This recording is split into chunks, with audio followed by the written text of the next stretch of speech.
little bit more about personality components that Freud had focused on, and getting into three things that he had kind of comprised personality into. And again, as we talked beforehand about these psychosexual developments, this is a little bit different. This is kind of dealing a little bit more with their components within their personality, which would continue on as they were adults. The first one is called the id. It looks like ID, but it's pronounced id. And individuals possess it when they are born. It operates outside of awareness, and it resides in the unconscious part of the mind. And so, again, when we talk about the unconscious, you have no access to this regularly. And it's ruled by instinctual urges, meaning I have to have this. It's an urge. It's instinctual, such as an instinct to have to eat. And in his viewpoint, an instinct to have sex. Now, we've said earlier this year that sex is required to continue on a race or in generations, but it is not required for an individual to particularly live. But he also talked about instinctual urges for aggression.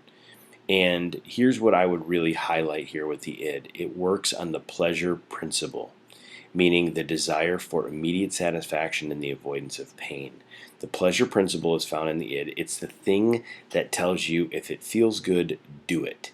Now, as Christians, we would look at this and say, well, that's just the sin nature. And so that's where, again, with Freud would significantly disagree with a lot of the things that he had says. But under the id, it does not have any moral standards, and it often comes into conflict with reality. And so in reality, you cannot just eat whatever you want, that type of thing. It could be unhealthy. In reality, going to have sex with multiple people all the time and living that type of lifestyle is not a good lifestyle. Being aggressive and fighting people and wanting to hurt people, that is not something that does not run well with reality. You can't do that stuff. And so his id would say that it doesn't have any moral standards. It just does what it wants. If it feels good, like I said, the pleasure principle, it feels good, do it. The second part of this is the ego. This is the problem-solving and rational aspect of the personality. And it develops right around 8 months old. And it deals with the reality, and the child begins to learn what is and is not possible. And so under this, the child is starting to figure out stuff. A 6-month-old or 4-month-old, there's certain things that their mind is very limited on. But at 8 months, he believes that they could actually figure out what is possible and what is not possible. And this is located in the conscious and preconscious parts of the mind, so you might have to review a little bit about what we talked about earlier with conscious and preconscious. But it operates on the reality principle. It balances the impulse of the id with the constraints of reality and the superego's desire for perfection. So we'll talk about superego in just a second.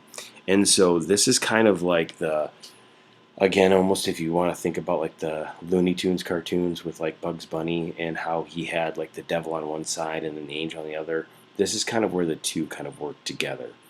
And again, it balances the impulse because of the id, because it tells itself, okay, I can't hurt this person even though I want to. I will go to jail and I will end up, messing up my life if I do that. And so again, it operates in the reality principle. And now let's move to the superego. This reminds the individuals what ideal behavior consists of and begins to develop during childhood. This is where the child adapts the morals and the principles of the parents and the values of society. This is where they kind of understand a little bit about what is right and what is wrong. It serves as a conscience, an internal critic.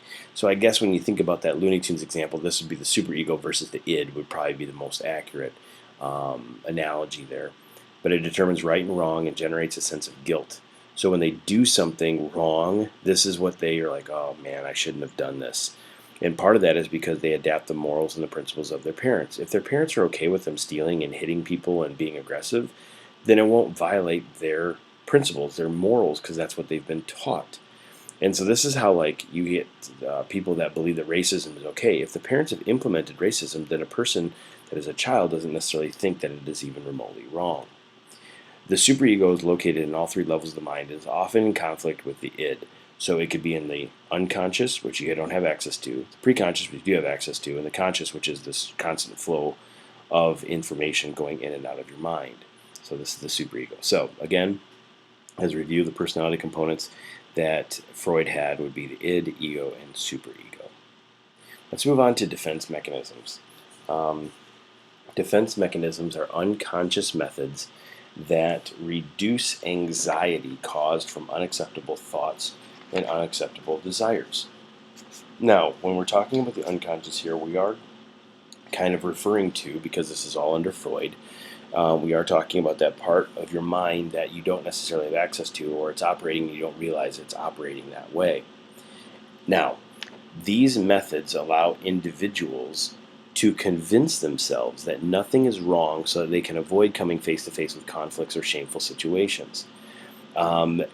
Now, it can be healthy if used in moderation, but when they are excessive, it can be very harmful. Now, you might be like, so every time I'm using a defense mechanism, I'm literally doing what Freud's telling me to? No, defense mechanisms aren't necessarily only tied to Freud. In this discussion on personality, talking about Freud, he's kind of one of the first people that really started talking about this stuff and making it well known. All of us use these defense mechanisms. Maybe not all of them, but a lot of them we use, and they don't necessarily have to be tied to Freud, but in this discussion they will be. So let's talk about types of defense mechanisms. Again, this is something to save. Think of it as something to save your ego, to save face, something to make you not look as bad as what you actually are. The first one is repression.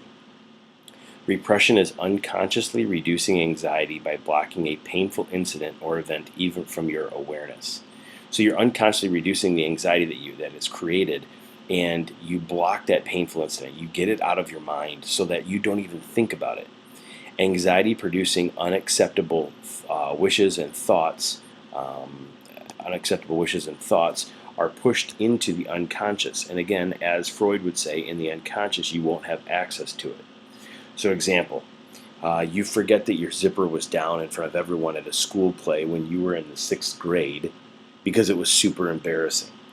If your friends mention the event, you do not remember it because you have placed it into the unconscious. Now, you might be like, how could somebody actually do that? Again, this is repression. How could you actually push something into a memory so far back that you don't literally remember it? Well, you've done that, and according to Freud, if it goes to your unconscious, that's the deepest, darkest part of your mind, then you won't have access to it. Even though your friends might even, be able to tell you, hey, I was there, I remember this. I guess maybe if they showed you a picture, you might, but in your repression, it has been placed in your unconscious in order to reduce your anxiety. The next one is denial. This is unconsciously reducing anxiety by refusing to accept reality, even when presented with large amounts of data. Now, that means like people are telling you, look at this data, you are completely wrong. If I say that I believe that Michigan football was the best team in the Big Ten this year, okay? I am in denial, even if people can show me, listen, they lost this game, they were not in the Big Ten championship game, this and that.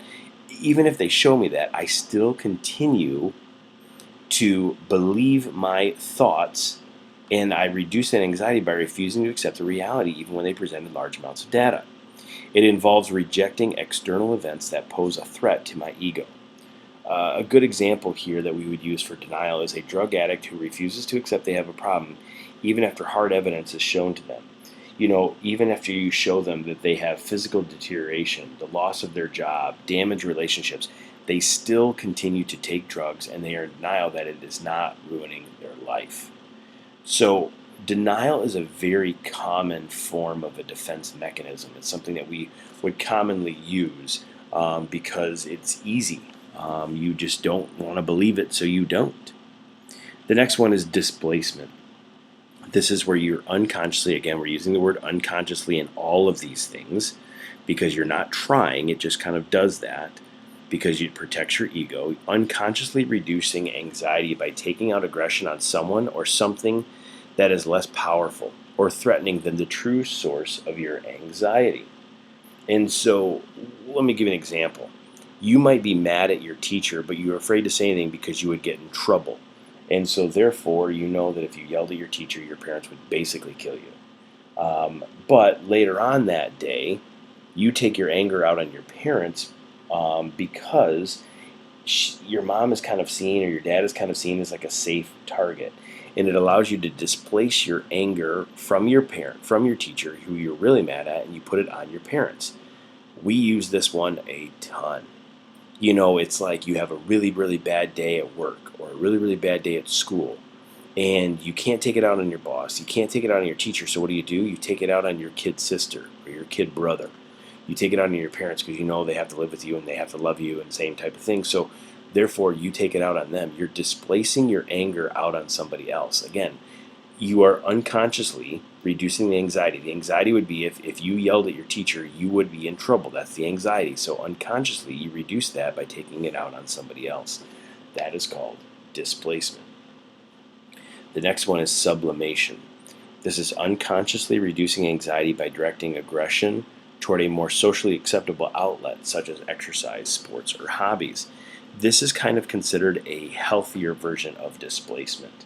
So in this case, you would be the example I have here is you're mad at your boss, but you're afraid to say anything because you might get in trouble. So instead of lashing out on your boss, what do? You put your energy into exercising and you run around. Maybe you put your energy into building something at home, working on your car, working on your truck, sewing, writing music, whatever it could be. But what you do is you kind of come up with a more socially acceptable outlet by which you take out your aggression or you take out your frustration on somebody else. You use it for playing sports. And so that's how you redirect your anxiety that you are having. And so maybe you go out in the garden and you plant gardens. I don't know what you guys like to do for fun, but whatever that would be, that is sublimation. Again, sublimation and displacement are pretty much opposite. Sublimation is better than displacement. Projection. This is unconsciously reducing anxiety by attributing one's own fears, feelings, faults, or unacceptable thoughts and behaviors to another person or group. And so what you're doing is you are taking the anxiety that you would have and you actually produce it to something else and you put it on another group or person. So an example here, a girl who doesn't realize how flirtatious she actually is complains about other girls in her class being flirtatious, meaning all of a sudden what she's doing is she's projecting what she is already knowing that she struggles with on other people. So it would be like you saying, another example could be, I don't have an anger problem. You know who really has an anger problem? That guy over there sitting in row 2. He has an anger problem. And what you're doing is you're projecting the fact that you know you have an anger problem, but you're projecting it on somebody else saying, no, actually they do. So you're kind of comparing yourself to other people.